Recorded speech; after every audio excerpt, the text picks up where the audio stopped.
stuff, all that, you know. Next on People in the News, nearly 60 and a newlywed. We're just gonna have a bit of fun. A rock and roll icon who was devastated by the death of his wife, Linda. I just did what came naturally, and that involved a lot of crying, basically. Now he is discovering that all you need is love. The legend that is Paul McCartney.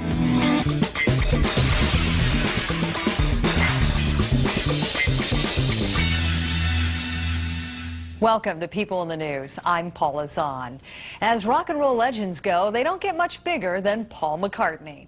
So it's no surprise the 59-year-old former Beatles marriage to 34-year-old Heather Mills this week would turn into a worldwide event. Here's Kira Phillips with our Person of the Week.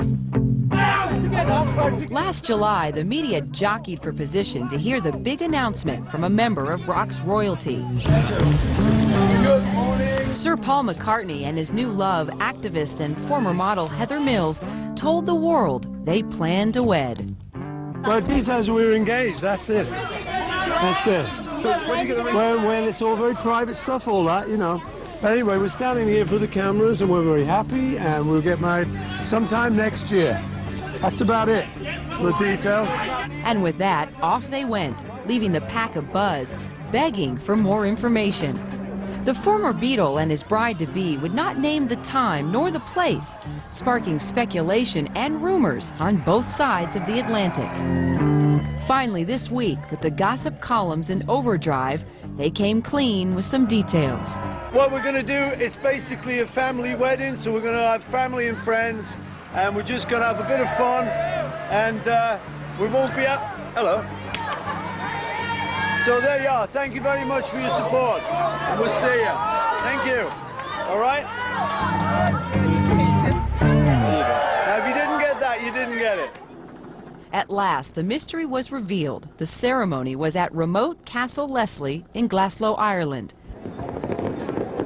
The nuptials did go off without a hitch this past Tuesday, and the grounds of the 17th century castle were teeming with fans and photographers eager to get a glimpse. Having the rapt attention of the media and the public is nothing new to this former Beatle. From the minute the shaggy-haired British quartet deplaned in New York in 1964 with their matching black suits and impish grins, Beatlemania was born. James Paul McCartney was dubbed the Cute Beatle. It was in 1957 at a church garden party in Liverpool that it all started to come together. There, Paul heard a 19-year-old playing American rock and roll as the lead singer of a local band, the Quarrymen. His name was John Lennon.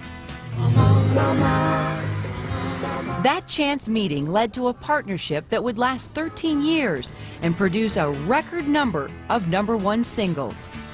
Paul joined forces with John, George Harrison, a young guitarist he rode the bus to school with every day, and drummer Ringo Starr, and they formed the Beatles.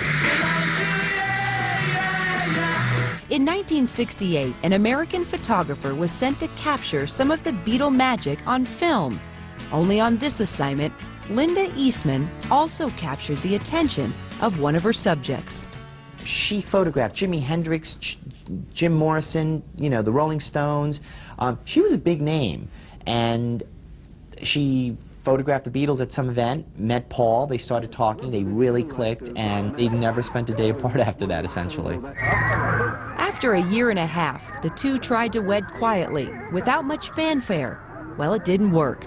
Paul and Linda were mobbed by paparazzi and sobbing girls, mourning the loss of the last bachelor Beatle. In 1969, Paul decided to take a little rest from the public eye to spend time with his new family. But his fans, wondering where he'd gone, came to their own rather ominous conclusions.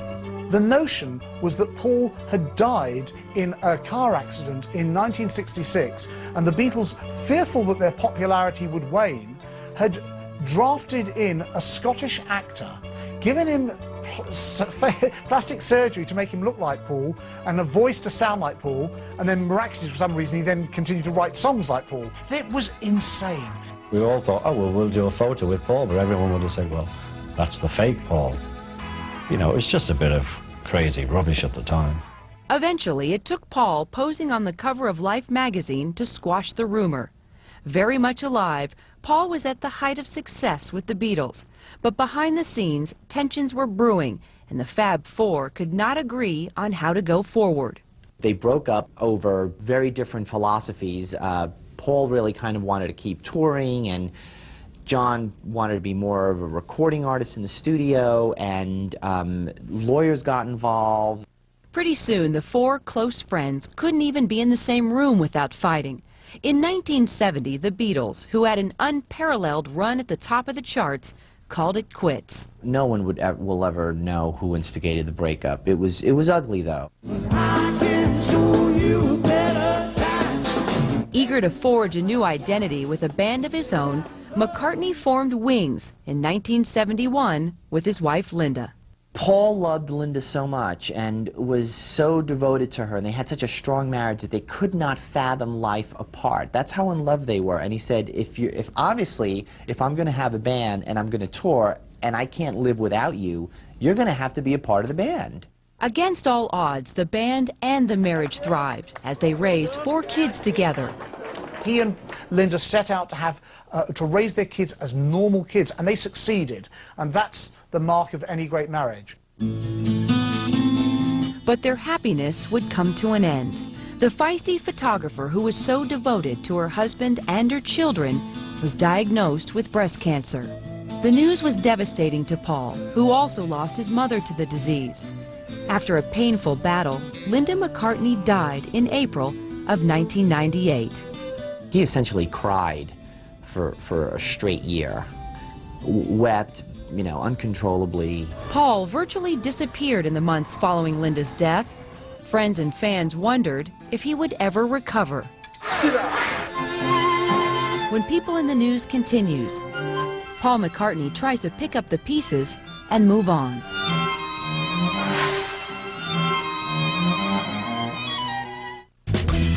Welcome back to People in the News.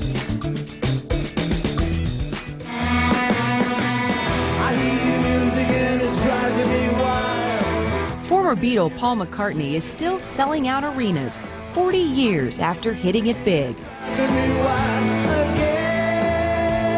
I just play what I like, and I try and please an audience, I do my best, and we're just having a great time.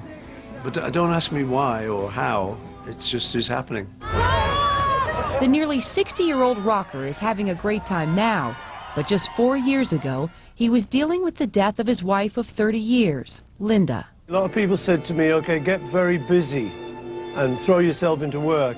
And I thought, well, I don't really want to do that. So for the first year, I just did what came naturally, and that involved a lot of crying, basically, and a lot of just letting it out. After a period of mourning, the loving husband and devoted family man was asked the inevitable question, would he find another great love? I just take things as they come. I think, as I said before, I think Linda would want me to be happy, whatever that involves, To help heal the wounds of losing his wife to cancer, McCartney immersed himself in something completely new, painting. A book of his paintings was published amid much fanfare. I'm still a musician, I love that, but I do love painting. And so eventually I was persuaded to show them, just for the people who might like it. And it seems to have gone down pretty well, except with a couple of snotty critics. In 1999, his life took a major turn when he met Heather Mills at a charity event. She was a vocal landmine and disability activist, issues that became painfully personal to her when she lost her leg after being run over by a police motorcycle. The former model worked tirelessly to fit fellow amputees with artificial limbs. I worked and developed them because the whole system in Britain was, you can't ski, you can't do this, you can't do that, you're disabled, you must never do that. And you must realise that, disabled people don't do all those positive things, and I think it hasn't sunk in psychologically. Paul and Heather developed a relationship, and soon he was helping her lobby to eliminate landmines. After a year-long courtship, a diamond and sapphire ring from India sealed the deal. Paul and Heather became engaged. I think following Linda's death, he mourned for so long that once he found Heather Mills and fell in love, it was sort of like a new life for him. And he's just become this party boy now, and he's just enjoying life. And on April Fool's Day, the rock and roll legend kicked off his first concert tour in 10 years. Driving Rain USA racked up more than $50 million in sales. Paul McCartney has a great gift for music and for writing the most endearing melodies that you cannot get out of your head. He's a perennial, he's a classic. The genius of Paul McCartney is that he's written so many songs over such a long period of time that very different age groups and generations identify with his music, and they're all just bopping away together, having a blast.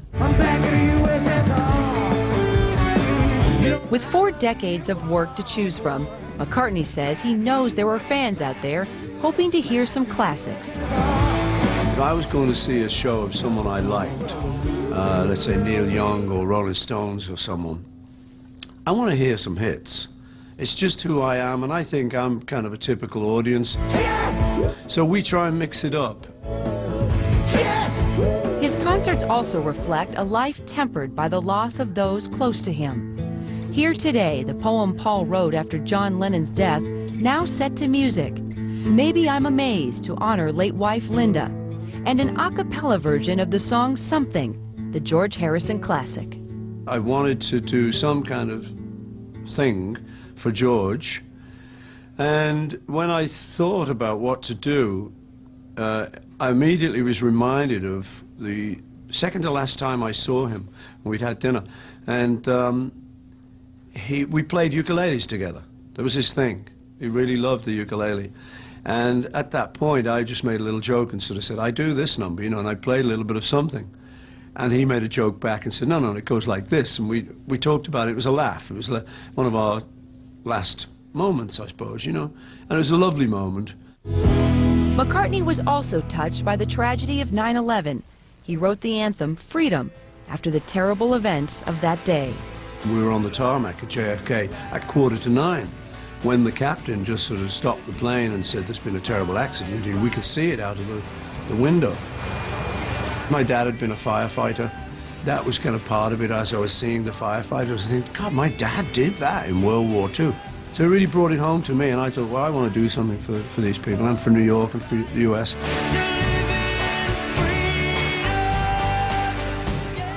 Throughout his long career, Paul McCartney has managed to face tragedy and move on. Paul's always had a relentlessly optimistic slant on life, which is impressive bearing in mind the amount of tragedy he's had. I mean, he lost his mother to breast cancer when he was 14. He lost his wife Linda to breast cancer. He lost John to a murderer, and George recently. So he's dealt with a lot of sadness.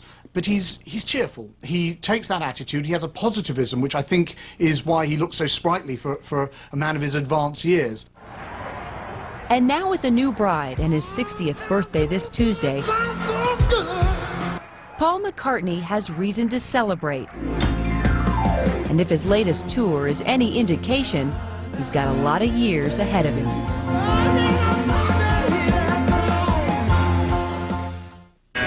Rocker Mick Jagger proves that sometimes you can always get what you want.